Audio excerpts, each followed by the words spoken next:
En este primer apartado voy a hablar de genética solamente como ejercicio de comparación con la astrología. No estoy diciendo que sean lo mismo, sino que tienen características en común. Antes quisiera introducir un poco qué es la genética. El material genético, el ADN, se encuentra en el núcleo de cada una de nuestras células, aunque también las encontramos en las mitocondrias, y es clave para explicar la reproducción celular, la herencia entre padres e hijos y, más a nivel macro, la evolución y formación de las especies. La información genética se organiza de una forma muy compleja, en forma de 23 pares de cromosomas. Cada cromosoma está compuesto de ADN como molécula principal, empaquetada por proteínas llamadas histonas, todas ellas moléculas, pura química, y son los planos de construcción de nuestro ser, ¿no? El ADN. Concretamente, el ADN son dos cadenas de nucleótidos, que son las unidades más elementales, y que en una sola molécula de ADN encontramos más de 3.000 millones de nucleótidos. De todos modos, en rigor, los nucleótidos serían las letras sueltas del lenguaje genético, letras que todavía no tienen significado, igual que la letra P o Q, las cuales por sí mismas no significan nada, pero que al juntarlas, siguiendo ciertas reglas, adquieren significado. Así pues, en el caso del lenguaje genético, la unidad elemental con significado serían los genes, el cual disponemos de aproximadamente 20.000 y serían lo verdaderamente determinante de nuestras características biológicas. Dicho esto, vamos a centrarnos en las similitudes que pueden inspirarnos la comprensión más profunda de lo que es la astrología, lo cual repercutirá positivamente luego a la hora de practicar astrología. Tanto la genética como la astrología nos permiten conocernos, entender cómo somos, al menos en parte. Por lo tanto, la información que contiene tanto nuestro genoma, que es el conjunto de genes de un organismo, como nuestra carta natal, determinan cómo somos. El ADN sería la carta natal y los genes serían los arquetipos astrológicos que componen la carta natal. Los arquetipos es el lenguaje básico de significado en astrología, como son los planetas, los signos, las casas, etc. Conforman un lenguaje simbólico y veremos que guarda cierta relación con algunas características con los genes. Si queréis saber más, os recomiendo una conferencia que hice en el 2012 sobre la naturaleza del lenguaje astrológico. Pocos elementos pueden generar muchas construcciones. 4 tipos de nucleótidos, que son la timina, la guanina, la adenina y la citosina, que depende de la base nitrogenada. Estos 4 nucleótidos luego se traducen en 20.000 genes que interactúan entre sí de una forma muy compleja y que pueden estar además activados o desactivados en diferentes momentos, los cuales a su vez pueden crear 100.000 proteínas diferentes cuyas actividades están estrechamente relacionadas. En astrología, un número finito de combinaciones, por ejemplo por aspectos entre planetas, puede crear un sinfín de perfiles astrológicos donde algunas partes de la carta natal pueden además estar más o menos activadas. Ambos lenguajes son universales, es decir, los encontramos en todos los seres vivos. El ADN codifica la información necesaria para sintetizar proteínas. Para ello se utilizan 2 procesos moleculares. El primero es la transcripción del ADN a una molécula de ARN mensajero, que mediante el proceso denominado traducción dará lugar a una proteína específica. Las codificaciones de codones, los cuales derivan de los nucleótidos, las codificaciones de los codones en aminoácidos, que es de lo que están compuestas las proteínas, es igual para todos los seres vivos. Lo mismo ocurre en astrología, pues los arquetipos son los mismos para todo el mundo. Hay que diferenciar la información genética o astrológica de lo que luego se vive en la persona. Por un lado, en genética, ¿no?, está la información propiamente genética, que es el genotipo, y por otro lado está su expresión concreta en el organismo, que es el fenotipo. Lo mismo en astrología. Por un lado está la carta natal y luego está lo que la persona manifiesta. Veremos que no podemos reducir lo que somos a genes o a una carta natal. En genética tenemos la concepción simplificada de la herencia mendeliana, donde una característica depende de un solo gen. Sin embargo, la gran mayoría de veces interactúan muchos genes a la hora de definir características complejas como la personalidad.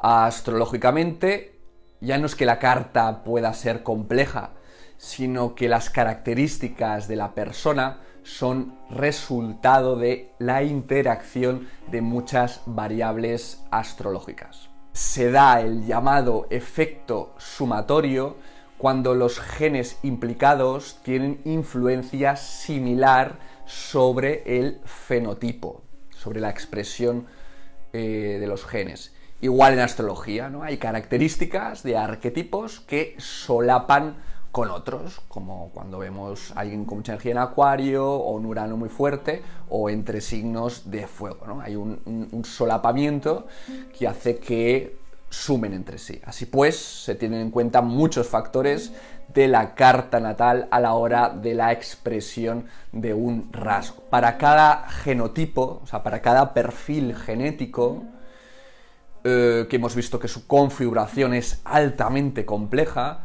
no hay una única forma de expresarse, sino que hay un patrón de formas de expresión. Tampoco, en astrología, hay una única forma de manifestarse un arquetipo astrológico. Incluso, volviendo a la genética, en genética algunos rasgos que dependen de un gen tienen signos luego y síntomas que difieren entre las personas afectadas. Y luego está la flexibilidad por el contexto, es decir, se da el fenómeno en genética de la epistasis, en la que un gen tendrá una influencia distinta sobre el fenotipo, y esto revela que los genes no poseen una información tan precisa, o sea, que no se expresan siempre igual, sino que su influencia sobre una característica, sobre un rasgo, depende del contexto. Este fenómeno, no obstante, lo veremos sobre todo más por la epigenética. En cuanto a lo astrológico, su lenguaje es simbólico y es, por lo tanto, necesariamente flexible, incluso diría que más que los genes. La expresión de los genes en el fenotipo, al igual que la manifestación de un arquetipo en la persona, depende del ambiente, de la interacción con el mundo. Aunque los genes a veces suponen cierta información más concreta y determinista, la mayor parte de las veces afecta flexiblemente según el ambiente. Por ejemplo, se estima que nuestra personalidad vendría definida por la genética en un 39% y por el ambiente en un 61%. En astrología podríamos decir que la carta natal es un porcentaje similar a la genética, pero que el ambiente define incluso más. Sí que es cierto que la carta natal refiere al ambiente en cuanto a casas, las cuales reflejan áreas de experiencia. Sin embargo, estaríamos hablando de tener en cuenta además lo no astrológico, ¿no?, las circunstancias no astrológicas. Existen diferentes formas en las que el ambiente correlaciona o interactúa con la carta natal. o que correlaciona o interactúa con el genotipo. Por un lado está la correlación pasiva, en la que nos exponemos a la influencia del entorno, por ejemplo, por el tipo de crianza recibido o por el clima circundante. Existen todo tipo de factores no astrológicos como la educación, la cultura, la economía, etc., que modulan la expresión de la carta natal. Por otro lado, la correlación puede ser activa, es decir, en la que según nuestros genes o carta natal elegimos o nos acercamos a entornos afines. Esto lo vemos en astrología cuando acercamos personas y situaciones que son afines a nuestra carta natal. Por último, la correlación puede ser evocativa, en la que el individuo evoca en los demás conductas, comportamientos que correlacionan con uno mismo.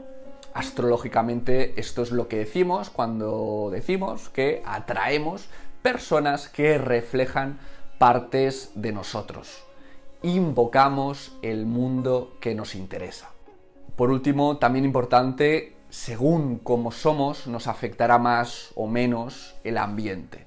Es decir, somos más o menos sensibles a determinados entornos por los que nuestra interacción será diferente. Por ejemplo, astrológicamente, cartas con mucha energía de tierra son más sensibles al descontrol en el entorno, o signos de agua son más vulnerables a los conflictos interpersonales. La carta natal y los genes son un potencial, el cual con el tiempo se expresa generalmente mejor. Alguien puede tener una carta natal de músico, pero puede no saber música. A veces no aprovechamos el potencial, como una semilla que cae en un territorio que no es fértil, que no presenta las condiciones de crecimiento para poder eso ser. Al principio no somos lo que somos por nosotros mismos, sino por influencia de los padres. Pero luego, al madurar, estabilizamos la expresión de nuestros genes, es decir, se expresan mejor con el tiempo a la vez que el ambiente ejerce una influencia también mayor, lo cual permite estar en entornos más afines. Para acabar este primer apartado, y que va a suponer un primer vídeo de los 3 que haré, quiero hacer unas últimas reflexiones, y es que cuando pedimos a alguien, oye, interprétame la carta natal, hay que tener en cuenta que estamos pidiendo algo así como interprétame todos los genes, ¿no? Esos millones de nucleótidos, analízamelos, ¿no? Por eso hay que ir con cuidado con esas interpretaciones tan abiertas, tan libres, tanto por la complejidad y cantidad de información que hay, como por lo que hemos estado diciendo, y es que depende del ambiente. Por lo tanto, si interpretamos la carta de alguien, es fundamental un enfoque, yo lo llamo terapéutico, pero me estoy refiriendo a recoger información previamente de la persona para conocer las circunstancias, para conocer su ambiente, para poder así entender de qué manera se van a expresar los genes astrológicos, ¿no? Los arquetipos, porque en frío, sin saber nada más que los genes o la carta natal, solo con eso no se puede saber lo que la persona está expresando. No sabemos si está aprovechando el potencial, no sabemos las circunstancias de esa persona, y por lo tanto vamos a entrar en un terreno poco útil, poco personalizado. Y al fin y al cabo, la astrología es una herramienta de autoconocimiento y desarrollo, y a mi juicio, dada la naturaleza de lo astrológico que hemos visto en este primer apartado, creo que un enfoque más en caliente, un enfoque menos pretencioso, es mucho mejor. Y eso es todo por ahora. Espero que os haya gustado este primer apartado. Entiendo que tiene un punto de complejidad, y yo creo que es apasionante este tipo de símiles. En los próximos vídeos vamos ya ahora sí a atrevernos a mirar, a buscar, a especular qué hay en la genética de astrológico, cómo lo astrológico podría estar metido en el ámbito, en el dominio de lo genético. Y en un tercer vídeo hablaremos de un tema tan interesante como qué pasa en el caso de los gemelos y qué pasa con nuestros padres, con nuestros hijos, ¿no? Heredan cosas de nuestra carta natal, sí, no, todo ello. En fin, un abrazo y hasta pronto.